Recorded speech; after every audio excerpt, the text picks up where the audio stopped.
I'm gonna go printed by Villeside Custom. Let's go.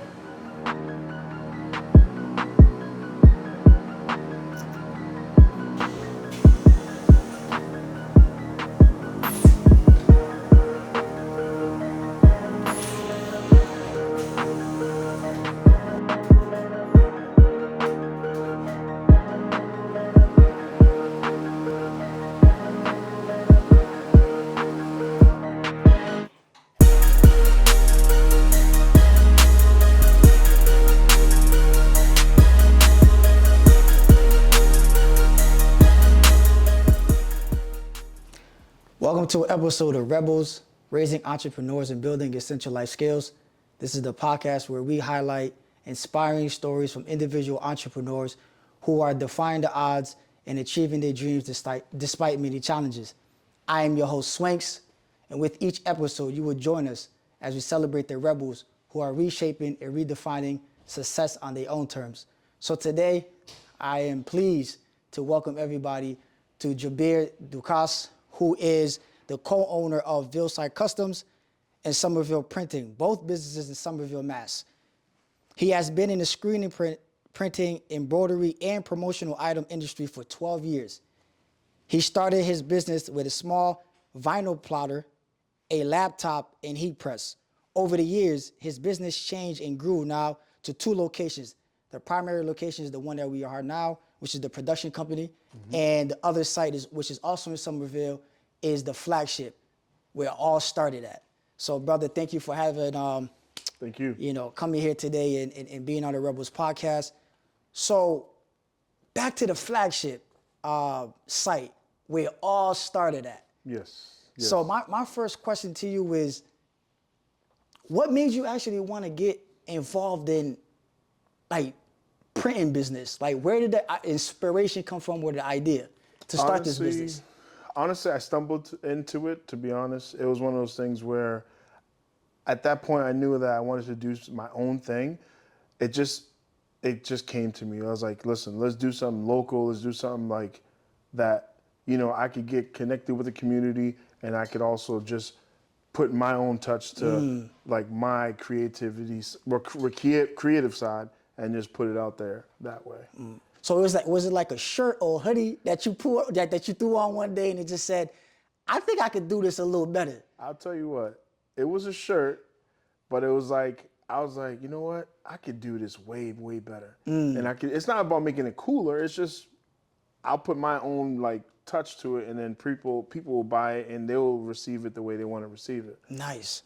So in the intro, I said that you started off with 3 items: the vinyl press, your laptop, and the heat press. So Yes. how were you able to make those 3 things work to actually start? I mean, you didn't start here. No, I didn't. But how was you able to make those 3 things work? It was a lot of hustle, man. It was a lot of hustle. At that point, I was doing like custom things. So with the vinyl plotter and the heat press and the laptop, you can only do so much. So you are limited, but I was creative in the sense of like limiting people. Hey, just do 1 color, do 2 color, and then pretty much just put my own thing to it and twist so people appreciate that. Right. So it's like they would want their name on the sleeve or a number on the back of a hoodie or something like this, or dates like their mom passed away or something like that. Something that meant something to them. I was like, I want to be involved with that, and I would definitely want to recreate that. So it's just getting those kind of orders. But the funny thing is, a lot of the bigger orders started coming. But they didn't know I could do it. They trusted me. They were like, yo, listen, I think you could, get this job done for me. I would legit outsource it to this location that we have now. So did you already have this building, or was this just all being done in like a garage? This was all happening at the flagship location, just customers coming in. But this was originally a screen printing shop. We acquired it, but I had a good relationship with the guy. Okay. So the prior owner, I was just sending him work. He would complete it for me. Then I would just give it back to the customer. So I want to ask, what were some of like the challenges that your business faced, in the sense of Was there any family member that you went through that gave you the money for the laptop and the vinyl press? And cause these things that I looked online, and them things, they run you a pretty penny. So was there any, like a bank that you went to that gave you a loan, or a family member or a friend, like that actually helped you start this business? Like, I just want to know like some of those challenges. Nobody. Wow. The chance I got was somebody, my friend Carl, I'm gonna give him a shout out. He had the heat press and the vinyl cutter in his basement for years. And it was one of those things where he wasn't using it, so he came up and said, listen, I have this heat press, I have this thing, you just gotta come get it. I was like, okay, I'll come get it. Did you know how to use it? I did not know how to use it. I was self-taught, the whole process. YouTube was my best friend. YouTube at university, because everybody goes there to get the information. Best friend. Nice. Legit. And then I learned, like, I made a lot of mistakes, right? Designs were crooked. I was like, how many shirts did you mess up? Bro, I could, hundreds, man. Wow. But it was just, I was doing my own stuff first. Until I got confident enough to be like, you know what, I want to put this out there and sell it to people. I was making my own mistakes. And then as I built confidence, it made it easier for me to pretty much say, yo, I could sell this to you, like, come buy it. Nice. And promote it on social media and things like that. When everybody started seeing, you know, like, hey, this is probably a good idea and we should buy into it, was there like a bank or a loan that, because now you're saying I have a lot more clientele, see people actually starting to buy into this, I'm getting better with the heating press and the broderies and everything. Like, was there an institution that you went to, like a bank or maybe like a credit union that was kind of like, hey, we'll give you this money? So the only piece of, when we went to a bank, a Citizens Bank, the only piece of equipment that we went for a loan was our big, like, digital printer. But that's as, like, years down the line. But this first initial startup, I only needed $400. That's it. A lot of people don't know that. So, okay, hold on, because I might take your idea now. Wait, hold on. So you're telling me I'm not gonna even lie to you. $400 to start, well, not all this, but this is where it started, with $400. 400. Because I learned from one of my other friends, he's like, dude, listen, the money you make from your sales, don't spend it. So whatever people buy, you keep that money and you reinvest into your business. So that's what I was doing. I was reinvesting. I think hoodie season was big. So I was like, you know what? Let me just put my money towards 50 hoodies. You know what I mean? And then that's pretty much was like the $400. And then reinvest. Wow. And that's pretty much how, but the design was, it was like a Jurassic Park lookalike design. A lot of people will know it once I mention it. People just loved it. It was just the color sequences, black, red, and yellow. It said Villeside on it. And people were like, you know what, this is what I need. And then it's just legit posting it. I'm posting people wearing it. So obviously it just caught fire. You know what I mean? So now everybody's like, I need it. And then it was just on built from there. Crazy. $400 to an empire. Yeah. Yeah, they're not empire yet. I mean, we getting there. Yet. I mean, two storefronts. I mean, to me, I'm like, that's a success. We grinding, but we're doing okay. And I'm happy that you said that, because a lot of people who are maybe indecisive about starting a business, the first thing that they think about is the capital. And that's usually the biggest obstacle that a lot of people face is who's gonna fund this, who's gonna support this, and I don't really have the money. Right. So it's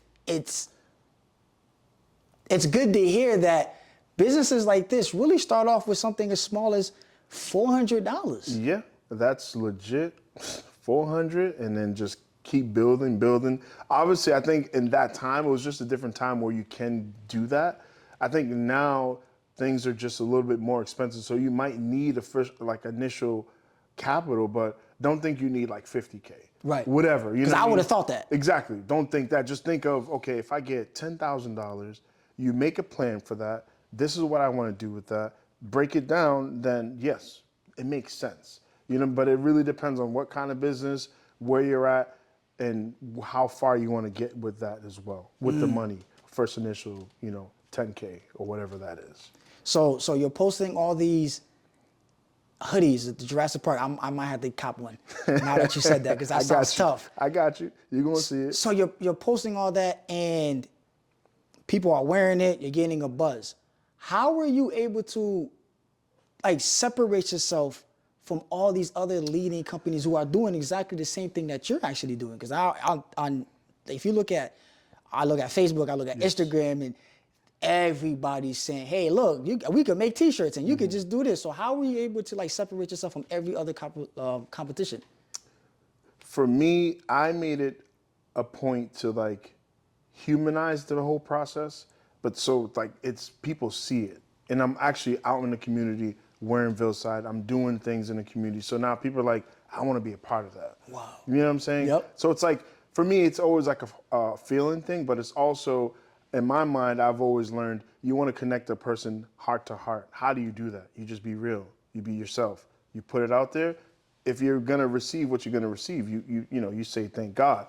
But it's one of those things of just pushing that energy out there, being positive in that whole grand scheme of things, because you're going to have people think, you know what, it's just a fluke or just a phase, or it's just he got lucky, right? Nah, this wasn't luck. This was planned out. It was targeted. I was like, yeah, I'm gonna hit my people. I'm gonna hit the community. I'm gonna show them, hey, you need to be in Villeside. If you ain't in Villeside, what are you doing? Exactly. You made it more like community based. And I think people 100%. will buy into that ideology more than just a hoodie. Yeah, just a hoodie. I mean, you would crash and burn if it was just a hoodie. It meant more. I've had people come up to me. They're like, I appreciate what you're doing. I said, I don't even know what you're talking about. They said, I see what you're doing in the community. I'm like, I didn't do it for that reason, but I just did it to be like, if I could give back, I would rather give back in a way where I don't need the praise, but when I get it, I appreciate it. You know what I mean? Right. Because I know the hard work and time, sleepless nights that I put in. So it's like, why not? If a person appreciates that, I'm grateful for that. Nice. Yeah. So, because you said you kept, when you started seeing the community and how much you were supporting it, and you just kept, going back into that, tapping into that community base. While you were starting this business, was there a routine that you had every day, like in the beginning? And I want to know, do you still keep that routine, or did it change? There was a routine. It's not the same though. It changed. The routine was really to get up, first saying prayer, and I'm Muslim, so I say alhamdulillah every day, every morning. I say, thank God for waking up, first thing. And then I'm telling myself, who can I impact today? It's only one person. I don't say like 20. I just say I'm gonna impact one person's life today. And it's whether it's a youth, an elder, whoever comes in my path, I'm gonna impact them. That's always been my thing. It still is that, but obviously I think sometimes when you're like your routine is just busy, or you're just like you're always moving around, it's hard to keep doing that. But whoever I come in contact with, I'm trying to impact that person in a positive way, for sure. And that's what you did for your personal stuff. But what were routines that you had for like the business? Like give us some type of like routines that we should have. Like, okay, I have my $400.